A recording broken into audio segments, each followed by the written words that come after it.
اللہ الرحمن الرحیم۔ میں اپنے اللہ تعالیٰ کا جتنا شکر کروں وہ کم ہے، کیونکہ یہ بات بالکل ٹھیک ہے کہ پاکستان میں جو سیاستدانوں کا کردار ہے اور جو انہوں نے اس پاکستان کا حال کیا ہے، اس کے بعد اگر اللہ تعالیٰ نے مجھ جیسے گناہگار ناچیز کو آج اس جگہ جہاں ہم سب کے ہر دل عزیز قبلہ حسان حسیب صاحب بیٹھے ہوں، جہاں اس مسجد کے خطیب امام مفتی سہیل رضا امجدی صاحب بیٹھے ہوں، جہاں مفتی عامر صاحب اور آپ جیسے دعا گو لوگ بیٹھے ہوں، اور اگر اللہ تعالیٰ نے مجھے یہاں آپ سے کچھ بات کرنے کا موقع دیا ہے تو میں سمجھتا ہوں کہ میرے لیے اس سے زیادہ اللہ تعالیٰ کی طرف سے احسان مجھ پر نہیں ہو سکتا۔ مجھے شاید یہ موقع اس وجہ سے بھی مل رہا ہے اور یہ الفاظ جو سبھی کے زبان سے عطا ہو رہے ہیں، میری نظر میں اس کی سب سے بڑی وجہ، کیونکہ میں تو ایک گناہگار شخص ہوں، اللہ تعالیٰ جس سے جو کام لے، لیکن میری نظر میں صرف ایک ہی وجہ مجھے نظر آتی ہے کہ جس دن اللہ تعالیٰ نے مجھے اس منصب پر بحیثیت گورنر سندھ تعینات کیا، وہ دن 12 ربیع الاول کا دن تھا، اور جب اس دن اللہ تعالیٰ نے اس منصب پر بٹھایا تو میں سوچتا تھا کہ میرے میں کیا ایسی بات ہے کہ جو اللہ نے کر دی، جو اس دن کا تو ہمارے قابل احترام شخصیت مولانا بشیر فاروقی صاحب جو سیلانی ٹرسٹ کے روح رواں ہیں، وہ مجھے ملنے آئے تو مجھ سے کہنے لگے کہ آپ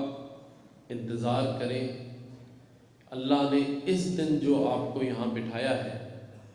تو اللہ تعالیٰ آپ سے کوئی نہ کوئی کام ضرور لے گا۔ میں اپنی زبان سے نہیں کہنا چاہتا، لیکن جو کچھ کروا رہا ہے اللہ کروا رہا ہے۔ نہ کھلانے کی اوقات ہے میری، نہ کسی کا مستقبل بنانے کی اوقات ہے، میں تو خود محتاج ہوں اپنے اللہ کا، لیکن اللہ تعالیٰ جس سے کام لے، بس نیت یہ ہے کہ جو کچھ میں کر رہا ہوں وہ اپنے اللہ کی رضا کے لیے کر، نہ کوئی سیاست ہے، نہ اس میں کوئی چالاکی ہے، اور اگر کرنے کے لیے ہم سوچیں تو اس مخلوق خدا کے لیے ہمیں بہت کچھ کرنا چاہیے، اور ہم سب کا فرض بھی ہے کہ ہم اپنے لوگوں کے لیے احساس دل میں رکھیں، اپنے لوگوں کے لیے محبت دل میں رکھیں۔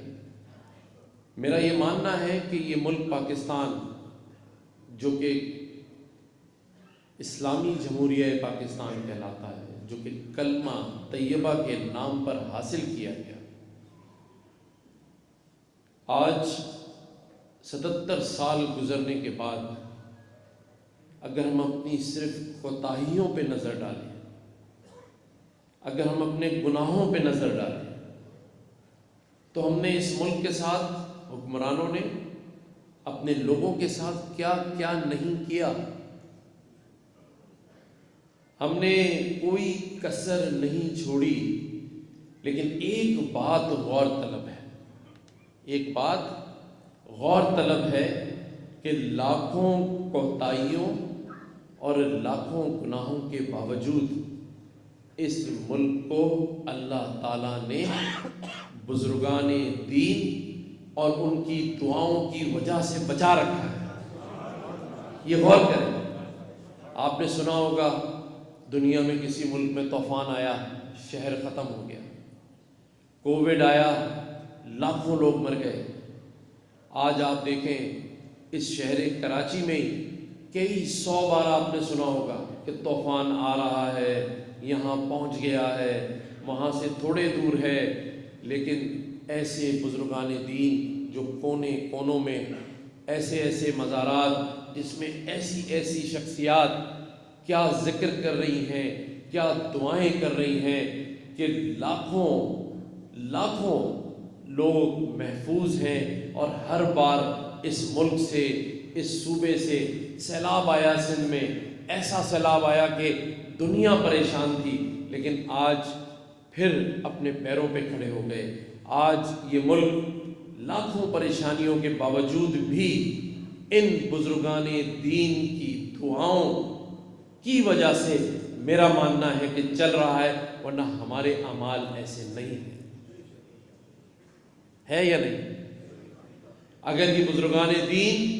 ان کے یہ مزارات اور ایسی شخصیات جن کا ذکر قبلہ پیر حسان حسیب بھائی نے کیا ہے،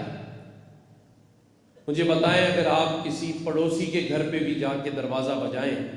اور اگر وہاں سے کچھ نہ ملے تو کبھی دوبارہ دروازہ بجاتے؟ تو کچھ تو ہے جو ہمارے ان بزرگان دین کے مزاروں پر لوگ جاتے ہیں، انہیں حاصل ہوتا ہے، تبھی صرف مسلمان ہی نہیں بلکہ ہندو ہو، عیسائی ہو، کسی مذہب سے تعلق رکھنے والا ہو، وہ ہمارے ان بزرگان دین کے مزارات پر جاتا ہے، مانگتا ہے اور ملتا ہے۔ یہ ہے ہمارے پیارے نبی کریم صلی اللہ علیہ وسلم کی کرامات۔ کیونکہ ہم کہتے ہیں کہ ہمارا جو رب ہے وہ رب العالمین ہے، ایسا ہی ہے، لیکن کیا پیاری بات ہے کہ جو ہمارے نبی کریم صلی اللہ علیہ وسلم ہیں وہ بھی اس پورے عالم کے نبی ہیں، وہ بھی پورے اس کائنات کے نبی ہیں، اور وہ بھی سبھی کے نبی ہیں، تبھی ہر شخص ان سے فیض حاصل کر رہا ہے۔ تو اللہ نے نبی بھی ایسا دیا جس کی بارے میں قبلہ حسان حسیب بھائی نے کیا نہیں بتایا، یعنی ایسا ہے کہ آج کی دنیا کا گوگل سرچ کر لو تو سب کچھ سامنے آ جاتا ہے، لیکن تھوڑا سا اگر دل میں محبت اور عقیدت ہو تو میرے پیارے نبی کریم صلی اللہ علیہ وسلم کی سیرت پہ غور کر لو تو گوگل سے زیادہ سب کچھ سامنے آ جائے گا، اسے شاید دیر لگے، لیکن ان کی سیرت اور خوبصورتی کو کیسے بیان کیا گیا میرے پیارے بڑے چھوٹے بھائی، محبت کے شہزادے، پیار کے شہزادے قبلہ پیر حسان حسیب بھائی نے، کہ دل خوش ہو گیا۔ میں زیادہ آپ کے درمیان اور خطیب ہمارے مفتی سہیل صاحب کے درمیان حائل نہیں ہوگا، میں صرف ایک بات کر کے اجازت لے رہا ہوں، احساس پیدا کیجیے ایک دوسرے کے لیے۔ یہاں بیٹھے ہیں نا، آئندہ بھی آئیں تو احساس کیا ہو کہ اگر میرا دوسرا نمازی بھائی برابر میں آ گیا ہے تو میں سکڑ جاؤں، اسے بٹھا دوں، یہ احساس پیدا کریں۔ میں چوڑا ہو کے نہ بیٹھوں، میں دل میں یہ نہ سوچوں کہ یہ جگہ یہ کیسے میرے برابر میں آ گیا۔ یہ ہے اسلام، جگہ دو ایک دوسرے کو، دلوں میں بھی صفوں میں بھی، تب ہم ایک دوسرے کو محبت سے، پیار سے، اور جو میرے پیارے نبی کریم صلی اللہ علیہ وسلم کا فرمان ہے اس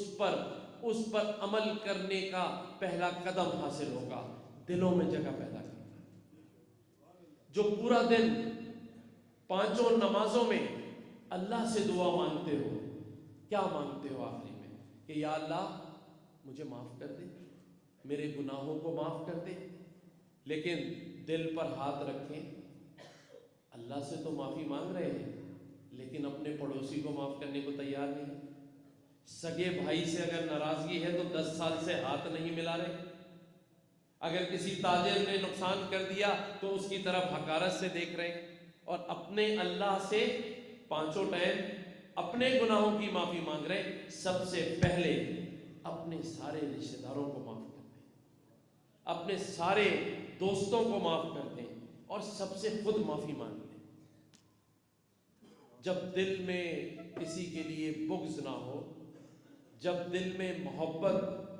پیدا کرنے کا شوق ہو کہ عاشق رسول والی محبت دل میں آئے، تو یہ دل صاف کرنا ہے پہلے، اس میں احساس پیدا کرو، اس میں محبت پیدا کرو۔ لیکن یہ دو چیزیں ساتھ نہیں ہو سکتی۔ اگر گلاس میں صاف پانی ہوگا تو ہی پیو گے نا، کچرے والا پانی تو کوئی نہیں پیے گا۔ تو اپنے دل سے یہ کچرا نکال کے پھینک دیں جو کہ حسد کا ہے، جلن کا ہے، ایک دوسرے کو برداشت نہ کرنے کا۔ میرا یہ ماننا ہے کہ دنیا میں جتنے مسلمان ہیں ان کا ایک چیز پر اتفاق ہے، اور وہ ہے لا الہ الا اللہ محمد رسول اللہ، ہے یا نہیں؟ کون سا مسلمان ہے؟ کسی بھی مسلک کا ہو، کسی بھی فقہ کا ہو، کیا وہ کلمہ ایسے نہیں پڑھے گا؟ قرآن پہ سبھی کا اتفاق ہے۔